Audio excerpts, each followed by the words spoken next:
senior Congress party నాయకులు ఒటెవేని నరసింహారావు గారు, deputy mayor గారు,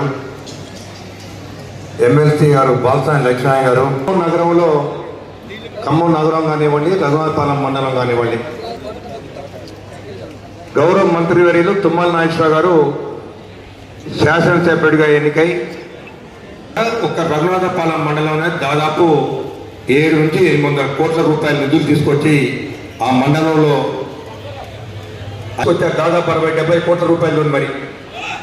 మొన్న జరిగిన మనం గ్రామ పంచాయతీ ఎన్నికల్లో మరి అసలు మనం ఇంకా 36 పంచాయతీల్లో ఒక 5-6 గ్రామ పంచాయతీ దీపక్ నగర కాంగ్రెస్ పార్టీ అధ్యక్షులు దీపక్ చౌదరి గారు, గతంలో ఇక్కడ నగర కాంగ్రెస్ పార్టీ అధ్యక్షులు పనిచేసిన జావేద్ గారు కూడా అప్పుడు మరి 10 సంవత్సరాలు కాంగ్రెస్ పార్టీ అధికారం లేనప్పుడు కూడా కాంగ్రెస్ పార్టీ కోసం కూడా మరి